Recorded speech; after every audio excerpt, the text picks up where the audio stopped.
What's up, everyone, and welcome to the Pilots Club, a podcast all about the first episodes of television shows and the many reasons why they may or may not be worth a watch.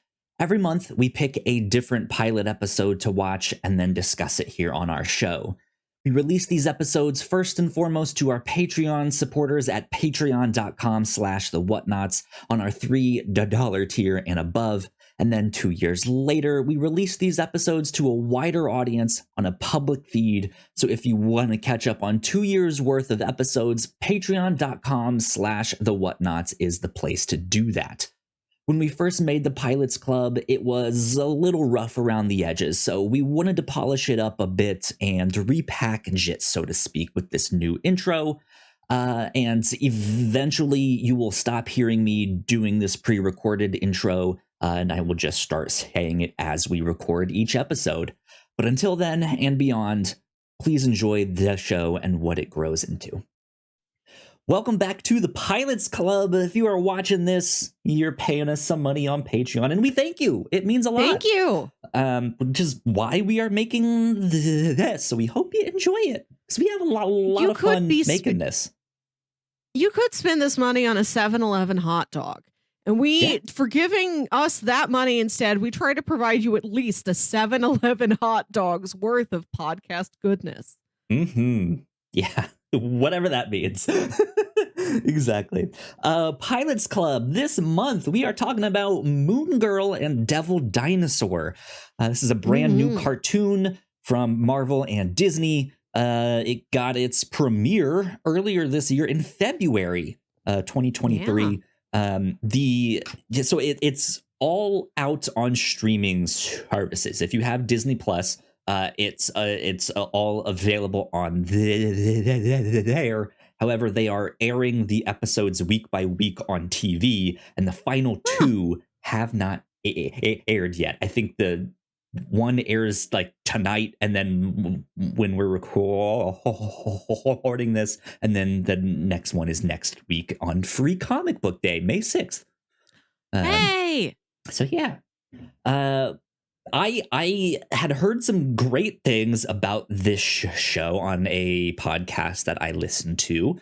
And so I was like, yeah, I definitely need to go check this out. Didn't get to it right away, but I wanted to bring this on one of our shows in some capacity, just to talk about it, hear Melissa's thoughts here, and all of that good stuff. So here we are, finally talking about the pilot of Moon Girl and Devil Dinosaur. Melissa, how are you? I'm well. Good. I forgot that this pilot was twice as long. I forgot that this was like an hour-long TV special. Yeah. So yeah, they just off the top, the cartoon itself is your standard like 20-minute episodes, except for the pilot, which is a 40-minute long thing. So it's 47. Yeah, it's super long. So it's an interesting pilot that they got to do this like almost full hour long thing, but I think it works. It sets up the world, the characters, a lot of good stuff. Melissa, what did you think? I had a lot of fun. It's so colorful and dynamic and stylish. The characters are really sweet. I think it's very specific. I like that she's from a true place here on Earth. She's from the Lower East Side of New York City. I like that we've got New York City's big enough that you can have different superheroes in different neighborhoods. And they're like, that's my neighborhood. Spider-Man has got Queens, Miss Marvel's across the river in Jersey City, and then Lunella's got no offense to Jersey, but which I feel, I don't know this for sure being a Midwesterner, but the way they talk about Jersey feels true to life to me. Yep, it is. Yeah. I when I first watched the pilot, which I have to say was like a month ago, that is when it was like I cannot wait. I need to bring this on the show. This is what I'm Yeah. like. If nothing else, this is what we're gonna do here on the Mhm. Pilots Club, so that maybe one day down the road we can return to it. But I continued. I've now seen the whole show. Both me and my partner watched it all. I have to say that the show as a whole is incredible. Mhm. Made me tear up Oh. a couple times. It gets that good. Um, Ooh. yeah, it's fantastic. But we're only here to talk about the pilot. Um, but yeah, I liked the pilot enough to keep going with it, to bring it here on the show. Like you said, it is very vibrant, very colorful. It feels very alive. Yeah. It is interesting because well, you started on the fact that it is set in a real place. That is Yeah. most of what Marvel is compared to DC, unless you get out Mhm. in space, right? All the Or like cosmic stuff is not necessarily real, Madripoor, right? Yeah. Wakanda. There are some Um, invented countries and cities within them, but typically, if they're in America, they are in a specific place in America. That's true. yeah. Um, but it is also like it feels like a community. Like it really Mhm. feels like, as she's walking around the neighborhood, that everyone knows each Yeah. other, that everyone is kind of looking out for one another, which is neat. There's a lot of culture there that is mixed all into one. A lot of great representation. I think even in that like opening sequence, Yeah. she's skating by different restaurants. There's I like it feels like there's Hispanic places and black places, Yeah. halal places that just Yes. from for some it's not Islamic food, right? It'd be Middle Eastern food. I'm not sure what the correct I suppose. terminology is there, Yes. but I noticed that on the one restaurant window there is a sign that was like halal, like Yes. it's here, you can Right. get Yeah, that I stuff did here. like that. That it's not just regional, it's like specific like categories. Like you for religious and cultural reasons, I need my food to be in the specific way, like a halal Right. restaurant or a kosher restaurant or something. Yeah. Yeah. Um, we even see a guy, and again, I'm not sure what the correct terminology is. One of the like Jewish people with like the big Yeah, hat the things, Hasidic and Jews. yeah, Yes. we saw him in there. He's just an NPC Yeah. walking by. A lot of great It does, representation. yeah. Uh, It does feel very true to life. Like the people on the show did feel like people you could go see if you went to this place. Yeah, I yeah, like that a lot. I like that her and her family run a roller rink that feels like a very specific family business to have as opposed to another restaurant or a convenience store or something. Like I've never seen roller rink being the big family business before. I mhm, think that's charming. I love that it puts her on roller skates. Like her superhero outfit is roller skates. yeah, And I love that she lives with her parents and her grandparents. I love to see good grandparent energy. And I love when she shares a piece of wisdom she got from her grandma with her friend Casey. And Casey's like, old people are the best. And Linella's like, yeah, my grandma's so adorable. Like, I love that grandparents are cool.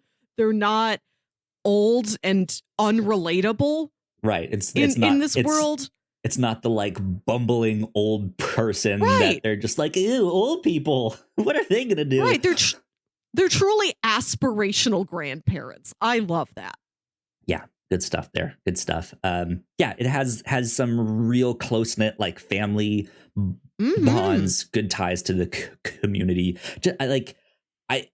Well, one thing that I like a lot about this show is even just like the music involved in this. So the pilot opens up with this kind of logo reveal for Moon Girl and Yeah. Dinosaur, which I have to say does not appear again in the show. That's not how these shows Hmm. start. The the actual opening credits sequence, we didn't really get in the pilot. Um, Mm. it's we hear the song at the end of the pilot, and it's a lengthier version. And then for episode 2 through the end of the show, it is like the shortened version of that song. There's new animation, but it's still her like skating through the city and her life. She's at school, she's with her friends, she's super heroing. It's bright, it's colorful, but the music doesn't stop there. Like in the Yeah. pilot, we get what then appears to be the opening credits sequence as she is skating around town and meeting people, and they're dancing and having fun. And it seems like, yeah, that would be the opening credits, and then they get to whatever they're gonna do in the show. But that's part of the show. Um, and that's something that is really neat with this, is that the show focuses a lot around musical sequences, not Yeah. necessarily like a musical, like you might go see Uh-huh. a play, but there's a song playing. The action is set to that song. Yeah. The art direction and the colors are informed by that song. Some of the fights I'll say do get a little bit more abstract in that, Ooh. as it is just this like, Yeah. how do we make this like a visual music video to this thing? Yeah. It's interesting. And you I get did bits and like pieces that. of that here. I did It's like cool. the music in the show. There's kind of like there's a song that's from the perspective of the characters, but it's not a musical number. Like she is not singing, but it is sort of a musical conversation between her and the people of her neighborhood as she roller skates down the street and says, "Dude, hello," in like all these languages, and checks Yeah, in with all these people who run like the different stores and restaurants and the guy who has the gym and everything on the way to the roller rink. And yeah, she hacks her mom's old like tape player to be this like sensor to find the villain of this episode. And as they're having the big final fight, there are like music bars. Not like musical notation, but like volume bars, like on a yes, stereo or something. Those yeah, yeah, things. yeah.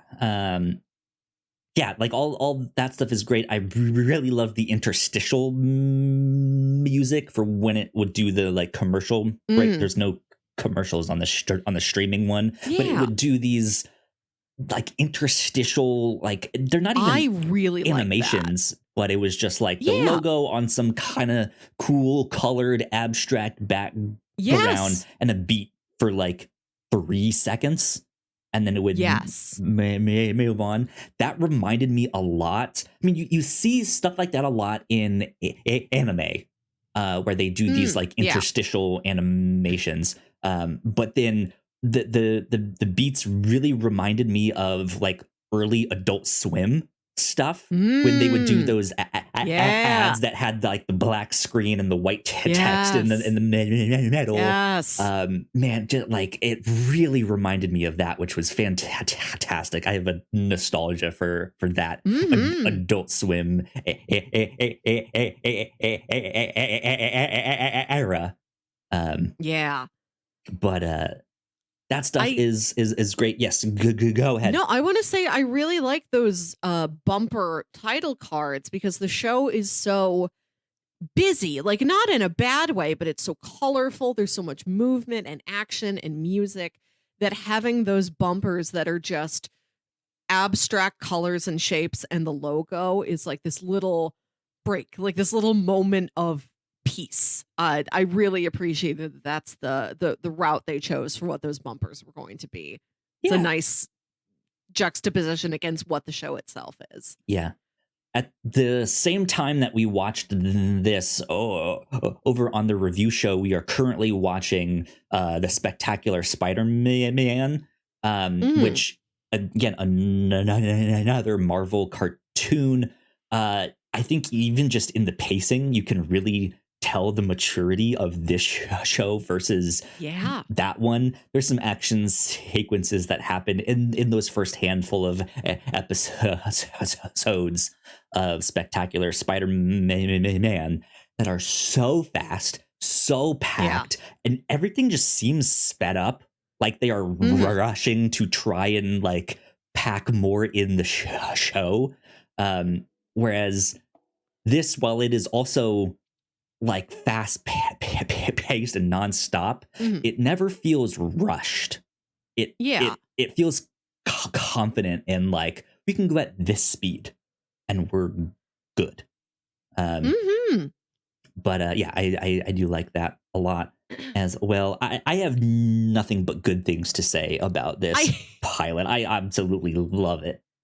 I'm so it's smitten. I've got one slight concern, which isn't specific to Sure. this show. It's more of a general uh concern is that there's a lot of characters, particularly young characters who are into science, who are all geniuses, who are all prodigies. And you don't have a lot of kids who are into science in a more relatable, attainable way. And I know the show is called Moon Girl and Devil Dinosaur. She summons a dinosaur. Like she's fighting supervillains. I get that this is not the space to have a more grounded kid. I understand. But it is something that kind of worries me. I have a friend who has like a master's degree in physics or something, and she writes young adult literature. And she made it a point once that if all the characters that a young person sees who are into science are geniuses, it might turn them off of it if they're like, well, I'm not a genius, so there's no way I could do that. And it's Yes. something that's stuck with me that I keep thinking about. That particularly in Marvel, like every character who's nobody's regular smart, everybody is a genius, a prodigy, the smartest person in like the entire nation, and nobody's just like, I'm top of my class. Yeah. I will say, thankfully, this show does cover stuff like that and gets Oh, nice. into it. So far, the show really doesn't cross over with many other known Marvel characters that we've seen from the MCU. Yeah. Colby Smulders does reprise her role as Oh, Agent Hill cool. in the show.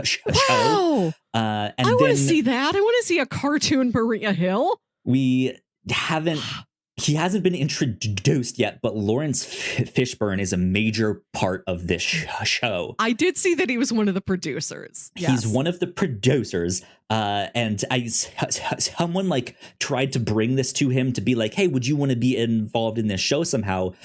So a little Marvel history, there was actually a character named Moon Boy and Devil Dinosaur first.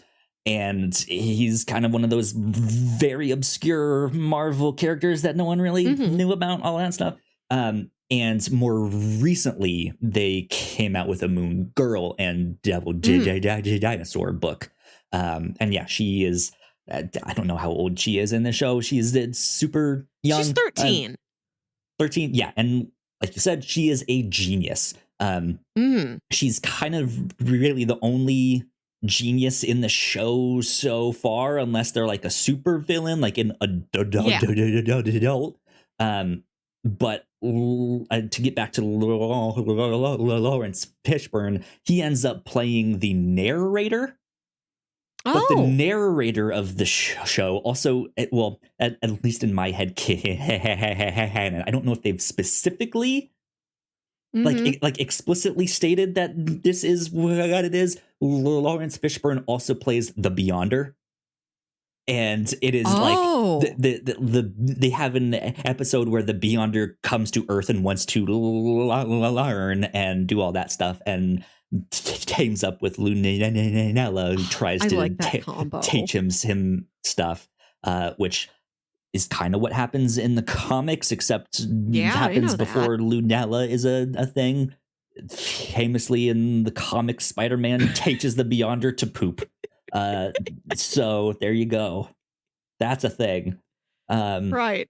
But he also reprises his role as Bill Foster from the Ant-Man I'm movies, happy. aka Giant or Goliath. Goliath. Yeah. Yes. So he reprises that role. He has a small cameo in Nice.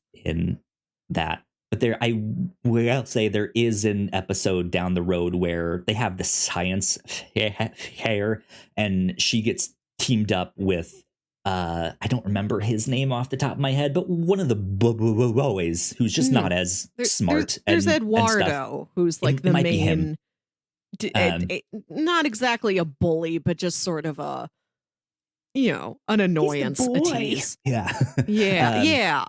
But yeah, they get partnered up, and she's kind of really not about it, and she's just like, you're dumb, like, what do you, like, you don't know any of this stuff. And so she makes this big project, and it like really bums him out because he was excited to like get to work with her and do all of this stuff, and then by the end she realizes that and was like, it's not about me being the best and being smart all the time, where I have to leave, maybe someone like you who's not as smart behind. Like sometimes like I need to help you out, or sometimes like even like I need to like not look out for me, or like I need to look out for other people and just not what I need all the time. So there is this idea of like, sometimes me being so smart can also be a problem for other people. So they do stuff like that. I'm happy they get into that there is some sort of, I feel like often a lot of narratives get boiled down to geniuses or idiots, and there's not a lot of people in the middle who are like, I have a 3.8 GPA, but no, I didn't rewrite an Einstein theorem when I was 12. Sure, but yeah. I got into the college I wanted to get into. Like, nobody's at that level.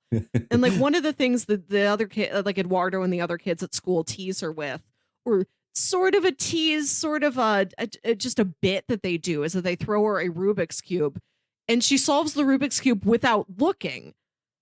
I'm like, no kid can do that. Like, if she actually did a Rubik's Cube, like that's something like a little kid could like grab onto, like, oh, what is that thing? What's she doing? Can I learn to do that? And if she like said to somebody, oh, solving Rubik's Cube is easy, you do this, and she gave some piece of actual technique about the Rubik's Cube, it's of course it's a funny bit in this fantastical superhero story that she's so smart she can solve a Rubik's Cube without looking at it. But I do kind of wish there was something, that there was more science in a way that felt more practical and attainable and could be replicated by an actual kid. Sure. Yeah. But that makes sense. Yeah. Moon Girl. Let's talk about her costume. Let's also talk about Devil Dinosaur a little bit here. Let's get to the superheroics. What do you think of love that stuff? I love that he comes to New York City and immediately eats hot dogs. That reminds me of the movie We're Back, a Dinosaur Story. Yep. Also made me very hungry for hot dogs. In the Midwest, you don't get them so much. That's a big city food. St. Louis isn't full of hot dog carts. I don't get nearly my fill of hot dogs as I feel like I should be getting, according to most movies and TV shows. I feel like it's also like a New York standard. Like you New York and Chicago, the hot dog capitals. Yeah, like I feel like you could go to other big cities and even just like having like street food carts. Some of them have them, some of them don't. Some of them have their specialties. Some of them don't, right? But like that is the like stereotypical. I was raised on a movie and TV culture. I know that New York has good street hot dogs, right? Right. The big pizza that you fold in half, and hot dogs and bagels. Yeah, good bagels. Yeah, I like Devil Dinosaur a lot. He just kind of steps through this portal and is immediately charmed by like everything he sees. He's having fun eating out of trash cans and stuff like that, and they're all just like, no, bad, don't eat that. He's just like, well, why? It's just food. Yeah. Won't hurt his stomach. The first night that they go out heroing, he thinks it's time, so he's off like doing his, and they're like, no, it's not playtime, it's superhero time. I like that even the crooks in the neighborhood like are kind of part of the community. Like they have a rapport like between them and stuff like that, which is an interesting way to deal with that or handle that. There is, so you know how a lot of superheroes have that one villain that just is always the punching bag. Yeah, there is one that ends up coming up in this show that's not, he's not really the punching bag, but he's the one that always gets away, but just with these stupid crimes of I'm just like, you're an annoyance, but I got bigger stuff to go do. Yeah. So you just kind of got away with this, so I'm gonna go do that, right? And it is the like crook that has the like big car with the big stereos sticking out of it, and she just like bags of jewels or stuff, and he's just like, haha, I'm getting away again. Right. They have a lot of fun with this here, and I like all the use of like emojis and stuff that they talk with or emote with, especially since Devil Dinosaur can't talk. Right, he kind of growls and mumbles and stuff like this, but every once in a while he'll have these like emojis to help you out of like, here's what he's thinking. It's good. It works well. Good fun time. I don't know. I enjoyed this. Anything else? Last final thoughts on the pilot of Moon Girl? At one point, the electricity in her school is going in and out. She's fighting an electricity-based supervillain. And you cut to reaction shots of kids in other classrooms. One of the classrooms just has the three main characters from Naruto. And I don't know. Yeah, did you not see them? I don't know anything about Naruto, but I clocked it immediately as that character design is familiar to me. I've seen that. I saw that on a t-shirt once. And I don't know if it's like an Easter egg or an homage, or having only seen the pilot, I'm like, what if one of the cliques at the school is the cosplay kids? And like those are just kids who are like, we love Naruto. We have Naruto club after school. We're coming to school in our costumes. It could be something like that. Like animation studios do that all the time, right? Where they put Easter eggs into things that they like. They're right there, and they're like in the front row of that classroom. They're not in the background. They immediately jumped out to me. It's not subtle. Even in Spectacular Spider-Man, like in episode 2, there's an homage to like aliens in that or something. Yes. They do stuff like that all the time. So it's good. It's fun. But yeah, Moon Girl and Devil Dinosaur. Go check it out. It's a lot of fun. Go watch the entire show because it is fantastic. Good stuff. Good stuff. Melissa, you got the one for next month. So what is on the agenda for the Pilots Club? I chose the pilot episode of the show to honor two things. We are currently watching on the review show as our ongoing monthly series. We are watching The Good Place, starring, among other fine actors, sitcom luminary Ted Danson. Also, Guardians of the Galaxy Volume 3 is coming out. I recently rewatched all those movies, and there's a part in Volume 2 where Peter and Gamora are he's flirting with her. He's like, when are we going to do something about this sort of Sam and Diane thing we have going on? And then they get into an argument and she yells at him, I don't know what Cheers is. So I think we're going to watch the pilot episode of Cheers. Let's see what Ted Danson became the legend he is. Indeed. Cheers number 1. That seems like a good one. Cool. Well, yeah, that is what we will do next month for the Pilots Club. Yeah, that is about it for this month. So once again, thank you for supporting us. It means a lot. We appreciate it. We hope you enjoy this. I hope it was not just a 7-Eleven hot dog worth, but a New York City hot dogs. The finest. Worth. Yeah. Nathan's. Yeah. Nathan's quality. Indeed. Coney Island standard. Good stuff. Well, yeah, that is about it from Moon Girl and Devil Dinosaur. We will see you all next time. Bye. Bye.